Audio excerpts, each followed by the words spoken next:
Imagine being one of the first people from your country to ever set foot in America and having almost no one remember your name for it. 600 men sailed from Spain to conquer Florida. Only 4 walked out alive. One of them wasn't Spanish at all. His captors called him Estevanico, but that wasn't his name. It was the name given to a man they owned. History nearly erased who he really was. His story is proof that Europeans didn't discover America alone. And it doesn't start in Spain. It starts on the Atlantic coast of Morocco, in a small port town most people have never heard of.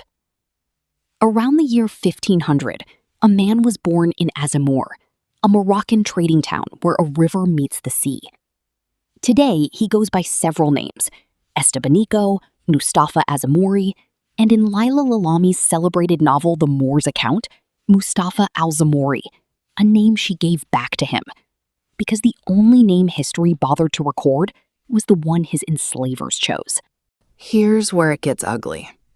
In the early 1500s, Portugal occupied al-Zamori, and somewhere in that occupation, Mustafa lost his freedom. He was captured and sold into slavery, years before anyone had even conceived of the expedition that would define his life. His new owner was a Spanish nobleman named Andrés Dorantes de Carranza. On paper, Mustafa was property, nothing more. But there was a problem with that, at least for Dorantes. Mustafa was sharp. He was fluent in multiple languages, and those skills were about to become the only reason a group of Spaniards would survive at all.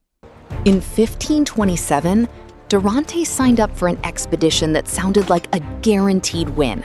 600 men, under a commander named Panfilo de Narvaez, sailing to conquer a place the Spanish called La Florida. Dorantes brought Mustafa along. Neither of them had any idea what they were walking into. It fell apart almost instantly. Bad navigation, brutal storms, disease, and indigenous nations who, understandably, had zero interest in being conquered. Within a year, 600 men had become a handful of desperate survivors, lashing together rafts out of horsehide, trying to sail along the Gulf Coast and just survive. Most of them drowned. Most of them starved. Most of them just disappeared from history entirely. By 1528, only 4 men were left: a treasurer named Cabeza de Vaca, a nobleman named Castillo, Dorantes, and Mustafa.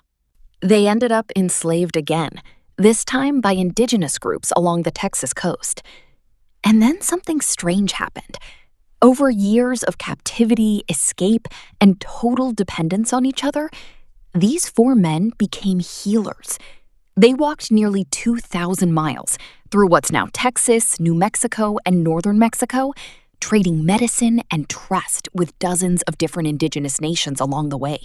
After 8 years, the survivors finally reached Spanish territory in 1536.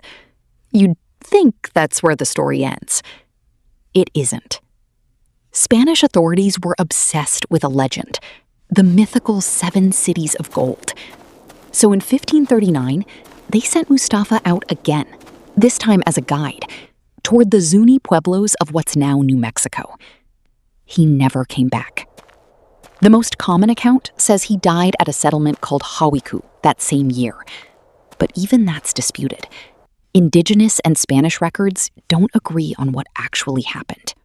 Today, Mustafa is widely regarded as the first known Moroccan and one of the first Africans to set foot in the American interior, decades before English colonization even began.